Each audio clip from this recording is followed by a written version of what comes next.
Bueno, os voy a dar unas indicaciones o unas ayudas para atacar esta hoja de problemas que tenéis en Moodle.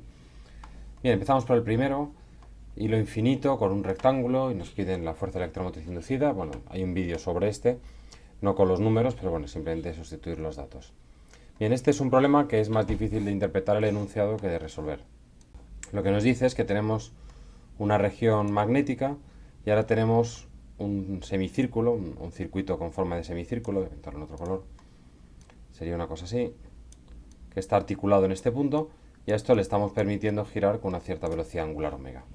Y nos piden calcular la fuerza electromotriz cuando, bueno, esto va introduciéndose y veis que por la ley de Lenz aparecerá una oposición, etc. ¿Vale? Lo de que es periódica simplemente es que veáis que la fuerza electromotriz depende del seno de omega t, con lo cual el periodo es 2pi partido por omega. Bien, este tercero es otro que cuesta más interpretarlo que resolverlo. Si recordáis, hemos hecho un problema en el que tenía un vídeo en teoría, de hecho, un problema en el que teníamos una barra en presencia de un campo magnético y esta barra se movía con una cierta velocidad. Pues ahora tenemos lo mismo, tenemos un campo magnético hacia adentro o hacia afuera, por ejemplo, vamos a ponerlo así como una región, y ahora en lugar de tener una barra que se mueve hacia la derecha, tenemos una barra que lo que está haciendo es un movimiento oscilatorio a derecha e izquierda. ¿De acuerdo? Y ese movimiento oscilatorio pues tendrá una ecuación que será algo así como la posición es igual a una amplitud por el, yo que sé, coseno o seno, nos da un poco igual, pero bueno, por el coseno de omega t. ¿Vale? Esta es la frecuencia de la que habla, bueno, en realidad esta es la frecuencia angular, que es esta en hercios partido por 2pi, o al revés, 2pi por 2000 sería esta omega, y esta es la amplitud de la que está hablando. Y la longitud del hilo es la longitud del entrehierro, que es simplemente la zona en la que le está afectando el campo magnético, o sea, que es toda esta longitud de aquí. Así que es como el problema de la barra, con la diferencia de que tenemos una VDT impuesta desde fuera y esta VDT la sacamos del movimiento oscilatorio que nos dice el enunciado. De hecho, este es el fundamento de la guitarra eléctrica, de alguna manera. Pero bueno, esto para otra vida. Bien, este es un problema relativamente sencillo. Lo raro es que nos están pidiendo qué pasa con la carga, pero bueno, simplemente recordar que la corriente que pasa por un circuito es igual a la derivada con respecto al tiempo de la carga.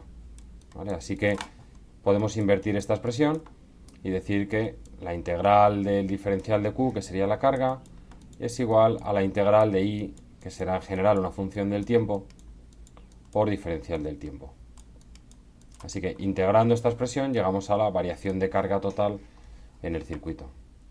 Bien, lo interesante aquí, o lo que uno se da cuenta, cuando uno escribe la corriente, que es la fuerza electromotriz partido por la resistencia, y uno escribe esto como menos derivada del flujo magnético, esto es un churro, pero bueno, con respecto al tiempo, cuando multiplicamos esta corriente por diferencial de t, en realidad fijaos que lo que nos queda es que esto de aquí es lo que podríamos llamar diferencial de flujo. ¿Vale? Así que bueno, ya no sigo explicando más, quiero que lo penséis, pero de alguna manera la variación de carga es como la integral del diferencial de flujo, pero la integral del diferencial de flujo es el flujo. Así que veis que hay una conexión entre el flujo inicial, suponiendo que el final es cero, y la variación de carga que ha pasado por un cierto punto. Es un problema difícil, pero bueno, en realidad una vez que ha visto esta conexión entre carga y corriente, el resto es simplemente ir tirando de esas conexiones que hemos visto antes, como digo otras veces, hacer un plan.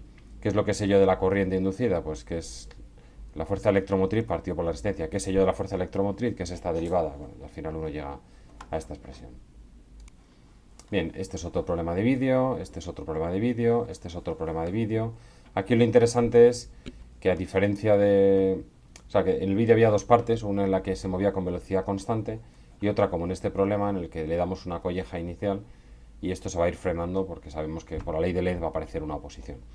Lo gracioso es que al final, aunque la fuerza electromotriz depende de la velocidad o es proporcional a la velocidad más unas constantes, cuando resolvemos la cinemática vemos que la velocidad depende de la posición, con lo cual al final nos queda esta expresión. Pero vamos, no es que vayáis de muy rápido, es que hay un vídeo que en la parte final del vídeo resuelve este problema. Pero bueno, simplemente para que conectéis los puntos. Este lo tengo hecho en un vídeo, yo creo que de teoría. Bueno, este es bonito, pero mejor que lo penséis, no sé, en campos de segundo quizá, porque es una curiosidad, no...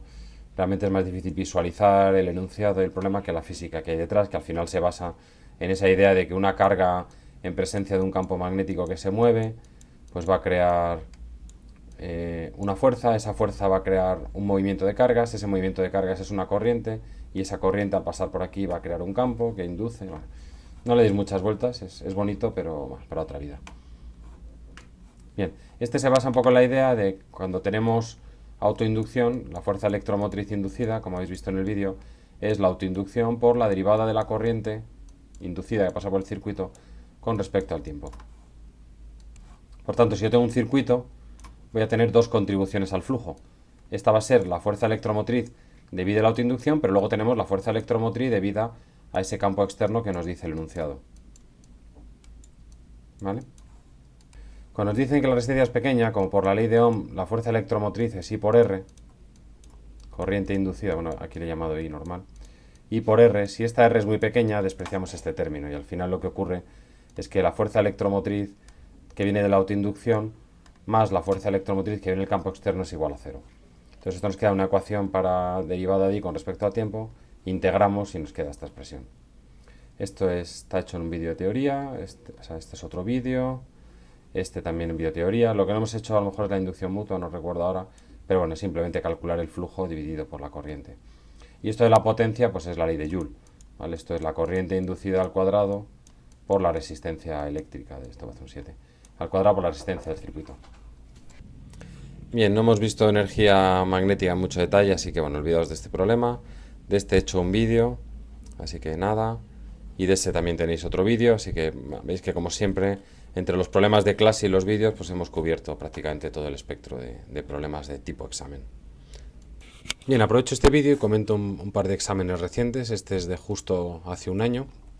Y veis que tenemos aquí dos hilos, que bueno, son infinitos y rectos, aunque aquí hemos puesto esta joroba pues, para que no se cortocircuiten, pero bueno, no tiene ninguna importancia. Tenemos estos dos hilos y tenemos este rectángulo. Bueno, estas corrientes son constantes, pero para hacerlo más divertido cogemos este rectángulo y lo movemos. Y nos pide la intensidad que circula por la espira y la fuerza para mantener su velocidad, ¿vale? Como en otros problemas, estos dos van a crear un campo, ese campo va a crear un flujo, si esto se mueve el flujo es variable.